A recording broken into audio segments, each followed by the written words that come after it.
আবু সাইদের দেশের জন্য জীবন দিন, উনি কি আসলে শহীদ? না, উনি শহীদ না। উনাকে শহীদ বলাও হারাম। কে বলেছে?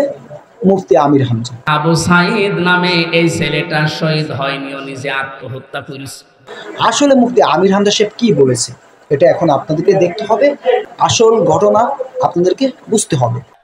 কালকের বক্তব্য ছিল একজনের রফিক নামে, আমি নাম নিয়েছি এই কারণে চেনার জন্য। এই লোকটা জানাচ্ছে এখন জনগণকে আবু সাইদ নামে এই ছেলেটা শহীদ হয়নি, ও নিজে আত্মহত্যা করেছে।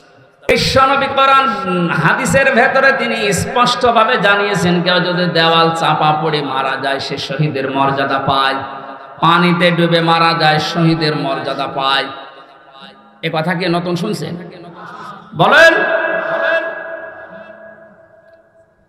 আগুনে পড়ে যদি কেউ মারা যায় সে যদি শহীদের মর্যাদা পায়, অ্যাক্সিডেন্ট করে মরলে যদি শাহাদাতের মর্যাদা পায়, এই পৃথিবীর ময়দানে জালেমদের জুলুমের সামনে মোকাবেলা করতে গিয়ে নিজের জীবনটা সে দিয়ে দিল, তাকে আপনি শহীদ বলতে আপনার অসুবিধা লাগে কোন জায়গায় বলেন তো দেখি?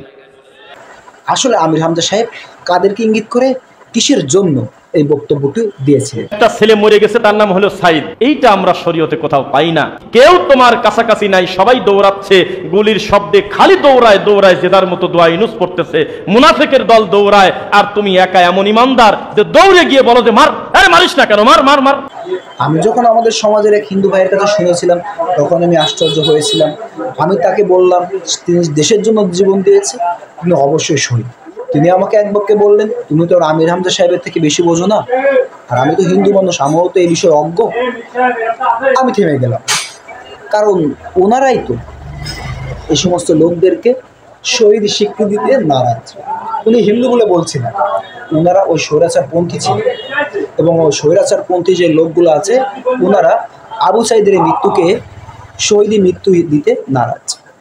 দর্শক, আপনাদের কাছে কি মুফতি আমির হামজা সাহেব যদি গুজামাইল দিয়েই শহীদ আবু সাইদকে প্রমাণ করে দিত যে আসলে আবু সাইদ শহীদ হয়নি, তাহলে কি আমরা মেনে নিতাম?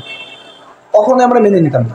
কারণ বাংলাদেশে মুফতি শুধু আমির হামজা একা না, বাংলাদেশে মুফতি মাওলানার অভাব না।